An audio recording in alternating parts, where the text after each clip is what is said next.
Kamusta? Mabuti! For today's video.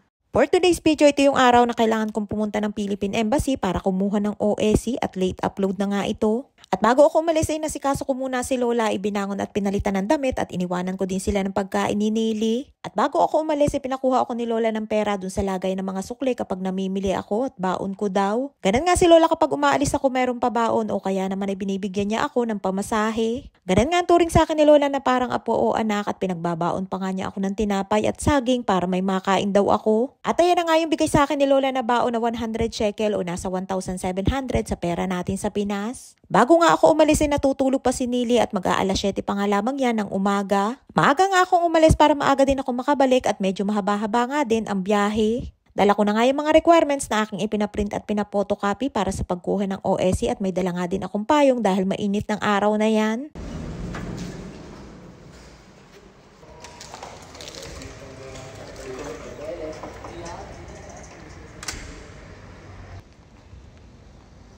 Ay nga't na lumabas ako ay tahimik pa at wala pang mga sasakyan na dumadaan dahil masyado pa nga maaga ng mga oras na yan. Papunta na nga ako niya sa sakayan ng bus at konting lakad lang naman at hindi naman kalayuan sa bahay. Nang malapit na nga ako ay sakto naman na nakadaan na yung bus na sasakyan ko sana.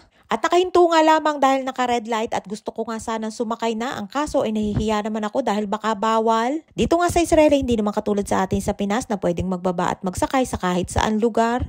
At ang pagdaan ng mga bus ay merong oras kaya kailangan ko pang maghintay ng medyo matagal dahil kadadaan lamang nung sasakyan ko sana. Ay nga't iniready ko na din yung aking card para sa pagbabayad at nung bago pa nga lamang ako dito sa Israel, inaabutan ko pa na cash ang ibinabayad. Ay nga't nagtakbuhan ng mga tao dahil sa wakas ay may dumating na bus na sasakyan namin papunta sa Tel Aviv. Dali-dali nga sila at baka makaalis agad at pati nga ako'y nakitakbo na din at baka ako'y maiwan pa. Huli ako nakasakay ng bus ay mahigit 1 taon na din at magbabakasyon din ako nun sa Pinas.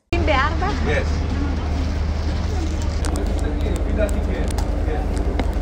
Tuwing sumasakay nga ako ng bus, tinatanong ko sa driver yung number at kung saan pupunta para sigurado na tama ang aking nasakyan. Ay nga't may sumakay na inspector at medyo kinakabahan nga ako dahil hindi ko alam kung tama yung pagkalagay ko ng card at kung nabawasan ba yung aking load. Hindi nga ako sanay sumakay ng bus at sa tinagal-tagal ko na nga dito sa Israel ay mabibilang lamang kung ilang beses ako nakasakay ng bus. Kinuha nga ng inspector yung aking card para i-check ulit at buti na nga lamang at meron pang laman yung aking card. May nakasabay nga ako dyan Pinay at pagsakay ko nga sa kanya ako tumabi. Sabi niya sa akin na meron daw application sa cellphone na pwedeng matingnan kung magkano pa ang laman ng card. At ayun nga't nakisuyo ako sa kanya na baka pwedeng tingnan niya kung magkano pa ang laman ng aking card. Ang kaso ay hindi din gumana, siguro daw ay dahil mahina daw ang kanyang signal. Parehong lugar nga yung aming bababaan kaya sabi ko ay sasabay na ako sa kanya. Akala ko nga ay pupunta din siya sa Philippine Embassy, yun pala ay may part-time siya at maglilinis bahay. Ay nga't pagkalipas ng halos 1 oras na biyahe ay sa wakas ay bababa na din kami. Kapag sumasakay nga ako ng bus at wala akong nakakasabay na Pinay ay sa may likod ng driver ako umuupo. At lagi kong tinatanong yung driver kung malapit na dahil baka makalampas ako. Naghiwalay na nga kami dyan ni ate at siya naman ay pupunta sa kanyang trabaho.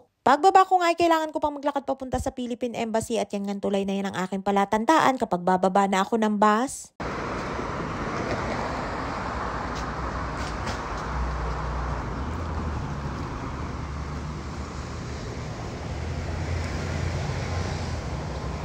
Ay nga't dyan ako dumaan dahil sakto naman na may makakasalubong ako na naglilinis ng kalsada.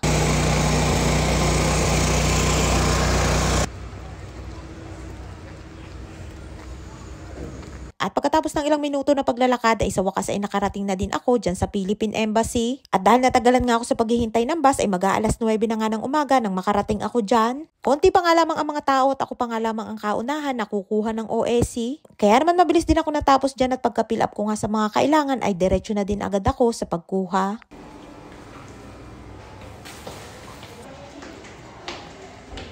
At dahil bawal ang camera sa loob ay fast forward na tayo at nakakuha na nga ako ng OSC at palabas na nga ako.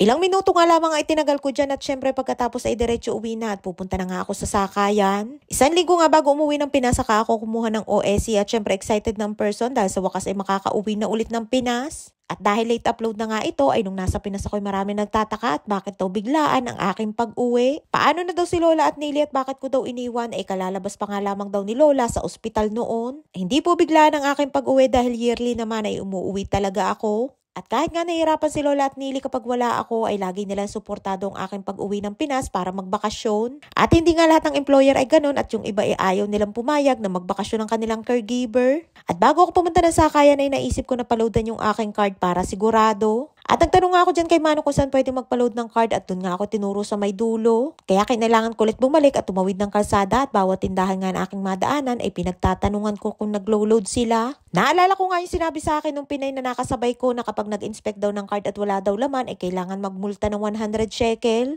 At nasa 1,700 pesos nga din yun at sayang naman kapag nagkataon. Dalawang tindahan na nga yung aking napagtanungan at hindi daw sila naglo-load at sa wakas yan sa pangatlong tindahan ay okay na. Ipinacheck ko nga kay ate kung may laman pa yung aking card at nang tingnan niya ay mahigit 20 shekel pa. At para hindi naman nakakahiya kay ate ay nagpa-load na din ako ng 10 shekel.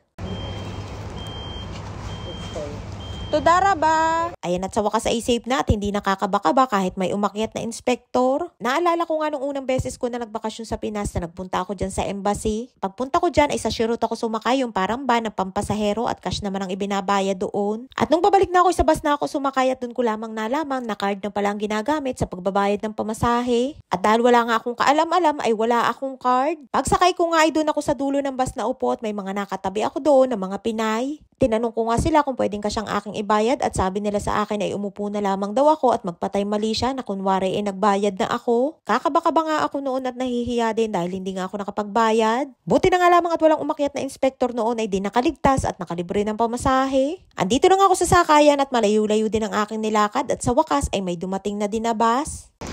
Shalom!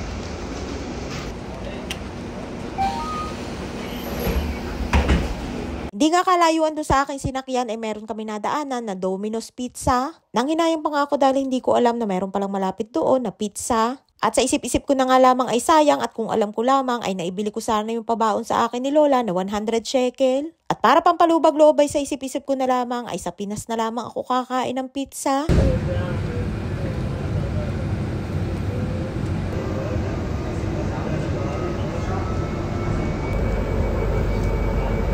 Ay nga't malapit na akong bumaba, din na nga lamang ako bababa sa malapit sa may Russian store na lagi ko din binibilhan. Mas malapit nga din sa bahay kaya mas malapit din ang aking lakad din.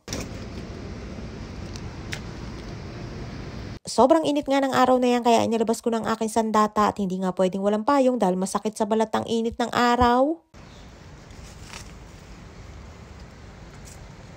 Andito na nga ako sa labas ng building at sakto nga sa oras ang aking pag-uwi para sa pag-aasikaso ulit kina Lola. Nakakapagod nga din ang bumiyahe lalo na't hindi naman ako sanay na bumiyahe at may kalayuan nga din ang aking pinuntahan. At pagdating ko nga ay tulog ulit si Nili at nakabango na nga yan dahil nakapagpalit na ng pajama niya. Ay siya hanggang dito lamang ating kwento for today's video. Maraming po salamat sa inyong support at laging panonood. Mag-ingat po kayo palagi. And please subscribe to my YouTube channel. Please follow and share. Salamat!